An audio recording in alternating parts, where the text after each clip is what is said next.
Let's talk to someone right now who's just put together an entire soundtrack. Yes, on the line, Lorde. Hello there, Ella. How are you going? I'm good. How are you? I'm well. You're in Hong Kong at the moment. I'm in Hong Kong. Yeah, just hanging out. Is that what you do in your downtime? Is it downtime or is this business? It's a little stopover. I just came from London, so I'm trying not to be slammed by jet lag. I'm doing like the halfway thing. Oh, very, very well. Well done. And well done, you curated your first film. Thank you so much. It's such a good soundtrack. I've been very much enjoying it. And how was the premiere the other day? It was good. It was really weird. I don't really do that stuff very often, red carpets or anything. A lot of kind of screaming and photos and stuff, but no, it was very exciting. Did they play the soundtrack at it, like while people were sitting and talking in their seats with their popcorn and things? No, that actually would have been awesome. Unfortunately, they did not do that, but it's pretty great. Yellow Flicker Beat comes in right at the end of the film, and so everyone's kind of sitting in their seats like stunned after this film, and then I'm like, oh, there's me. You're the punchline, or the exhalation of breath, maybe. Exactly, which is amazing. That is great. That was pretty much the only song the first song we heard anyway, so we should maybe talk about that. When did Yellow Flicker Beat come in the whole curation soundtrack process?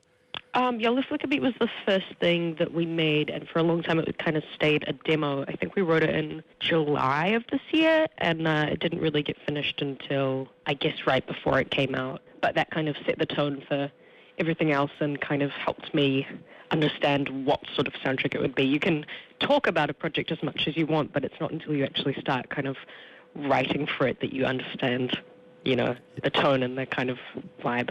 I can't imagine. What inspired that single note backing at the start and the end of it?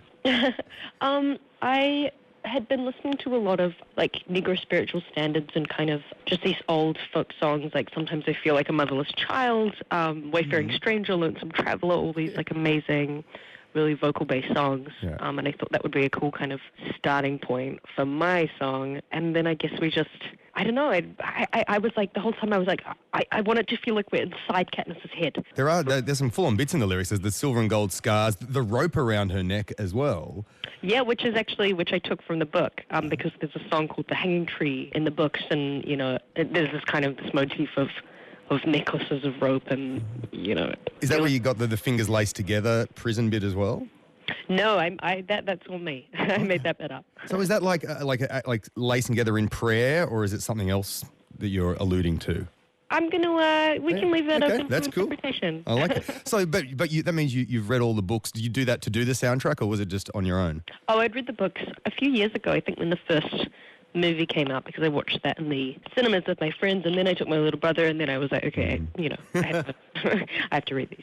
and how does the Mockingjay 1 stack up? Is this one good? It's super good, yeah. I just kind of watched clips of it to do the soundtrack, and so I was very intrigued to see if it would be good or not.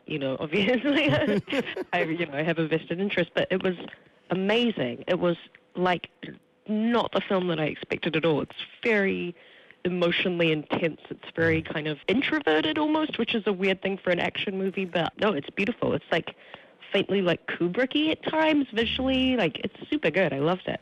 And because it's kind of the prelude to the big showdown, I'm guessing. Exactly. So it's like the tension, the build-up.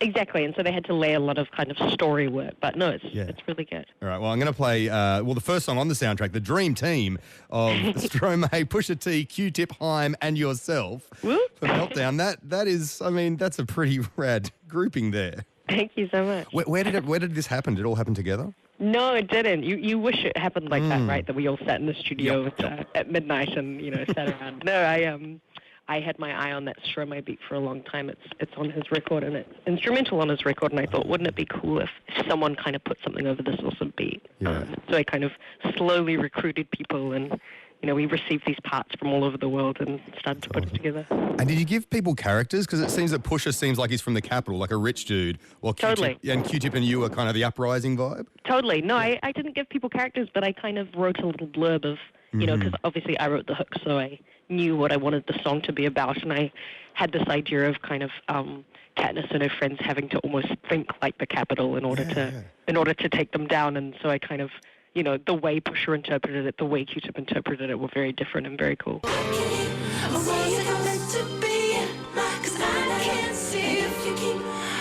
can't see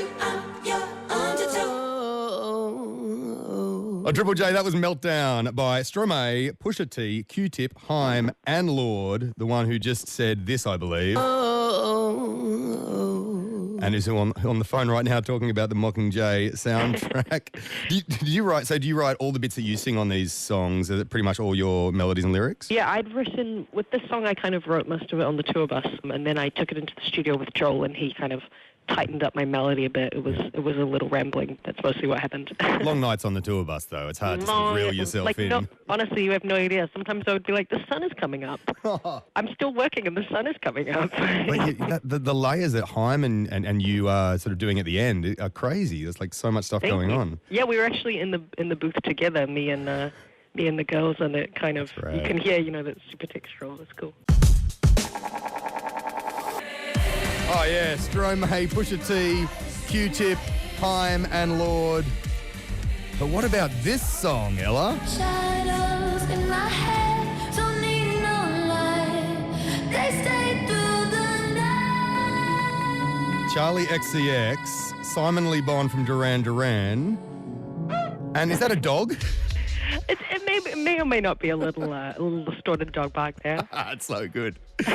I love it. Like, as Charlie XCX sort of takes, I haven't actually heard Charlie XCX singing quite like this for, I don't think ever. Yeah, no one has, which is awesome. It's one of my favorites, that one. It's a good one. It's so good. And then Simon Lee Bond is almost singing like a Shins melody at the end, like really. Yeah, I know. I love his little melody that comes in. It's so beautiful. So good. Do you have a final say when it comes to these songs, like on mixes, or do you send things back to get redone by people? Yeah, so obviously I signed off on all the mixes and the production stuff. This one, I think Ariel, who is one of Charlie's co-writers, did the mix. And it was just really beautiful and kind of warm. Yeah, but I was kind of a stickler for all the mixes, and working with a musician as your kind of boss on a soundtrack is probably not what people want. I'm like, can we just warm that synth up a little bit? And they're like, Can we just add a little bit more dog to the mix, a little bit more barking dog? Talking to Lorde about the soundtrack to Mockingjay Part 1 from the Hunger Games, a massive soundtrack. So many rad songs.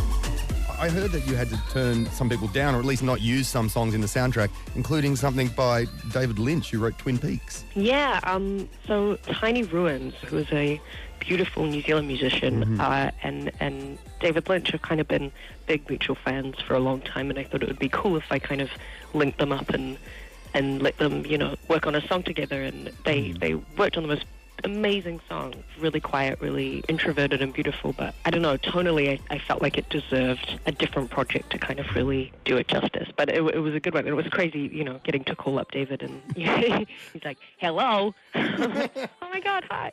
And you had to say, David, I'm sorry, it's just not going to work out. I'm sorry. Get No. working on the next series of Twin Peaks, and we'll talk after that. Did you hear it? The next year it's going to be back, Twin Peaks. Very exciting. Yeah, amazing. I'm very excited. And so you actually, this was like you talked directly to these people. It wasn't like through their agents stuff. You phoned up David Lynch. You phoned up everyone. Yeah, no, I did, because I felt like people would be more kind of excited about it if they knew that I was excited about it, and they knew that it was coming from me, as opposed to a team somewhere. Yeah, that you at some point would just like sort of tick a box on an email at the end. Exactly. Like yeah. Exactly. Which means that at some point, original, you spoke to Grace Jones. This is true. Was she in a castle?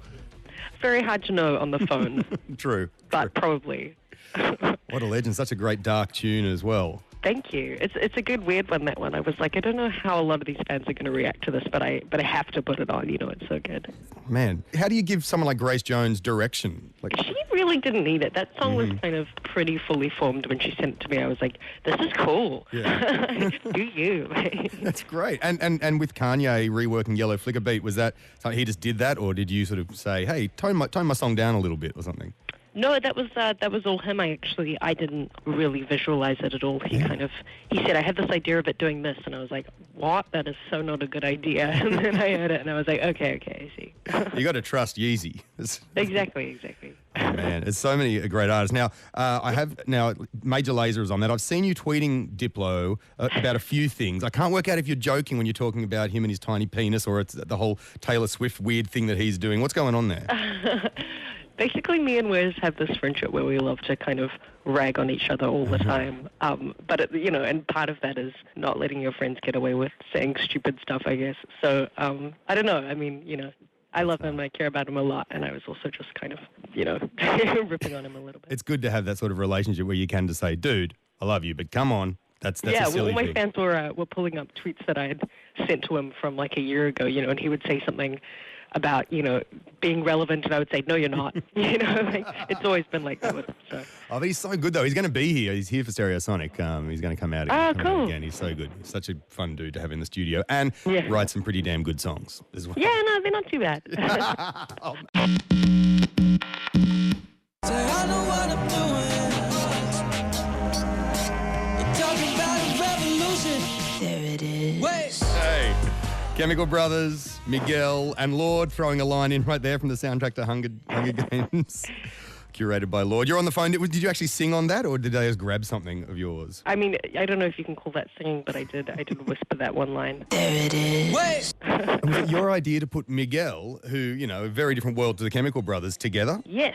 So Miguel was one of my early ideas for the soundtrack. I thought he would be able to do a really good job. And I kind of didn't have a place for him as such. And then the Chemical Brothers sent me this awesome beat, and it was super kind of rough and, industrial and awesome. And I was like, who can really lift this and give it a real melodic element? And then I was like, Miguel, I've got it. And put them in touch, and they loved each other's work, and it just kind of happened, which was amazing. What amazing, sort of alchemistic powers that you've got to use. That's the thing. It's so much fun to get to do this because you're like, I know who would be awesome together. I'm gonna give them each other's emails and see where it goes. Like, it really is this amazing God playing vibe. Super fun. And of course, you got to visit the set of the Hunger Games too, I'm guessing. Yeah, it was in Berlin. I was playing a show, and they were shooting literally right across the road from the show. Awesome. And so Woody and a bunch of the producers came over to watch the show, and Woody kind of had to get pulled away at the end because they were like, we have to go shoot. Like, we got to get your wig on, like, get out of here. And then I went over to the set, and it was like just the most amazing experience. I've never been on the set of a film, let alone, a massive, massive film like the Hunger Games. So it was very cool. Jennifer Lawrence is such a legend. You would have to be friends with her, I'm sure. Yeah. It was funny, actually, on the set. We would kind of like look over at each other, and then all of a sudden she did this big wave, and then like spun around like she hadn't done it. I was like, what just happened? It was just like both of us kind of mutually fangirling. That's right. Amazing. Oh man, this is like, I'm talking to Lorde, and everything we've been chatting about, Ella, has happened prior to your 18th birthday. Happy birthday for a couple of weeks ago. Thank you so much. One other thing did happen before your 18th birthday. And it was this. We love the scenic, yeah, yeah, yeah. 'Cause I am Lord, yeah. Oh, yeah. What an honor.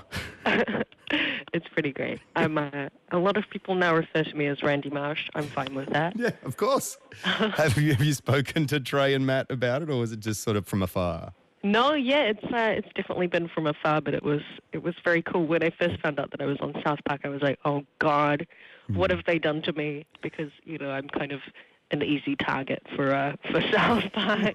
But no, it was like weirdly lovely and like really nice. Like the 2 episodes that I was in, I was like, oh God, this is like super heartwarming. Yeah, exactly. It was like positive messages that it was talking about. And I just kind of walked around saying, yeah, for like 3 weeks. And wasn't Sia recruited to do your the singing voice or something like this? I think so. Yeah. I mean, that's what I could hear it. I don't know if she was credited, but yeah, it's pretty cool. Excellent, very very good. All right, so what is next? Is there going to be new Lorde stuff coming at some point? Yeah, I mean, at some point, I've kind of not really had a second to start writing it. I've been writing on the road and stuff, but. I kind of have to just get in the studio and figure it out. People are like, when's the next album? I'm like, I don't know. I mean, I don't know, it might be 6 months, it might be 2 years, I don't know. Awesome. Now, what should I play? What's your favourite off the record?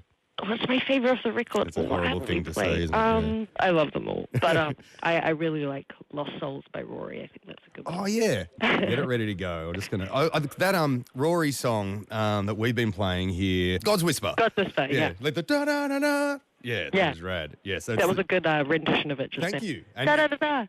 and your ya ya ya was an excellent Randy Marsh. Thank you. Right, I'll chuck it on. There's so much else on this record we haven't even talked about. Natasha Khan, I mean, Bat for Lashes, getting that Oh, Bat yeah, for Lashes so on your good. record, and Churches, So of good. course, and I'm going to chuck this on right now. Hey, Ella, thank you so much for chatting to Triple J today, and No, hopefully not at all. we'll see you in Thank Australia you. sometime soon. Yeah, sounds good. It's the Doctor on Triple J.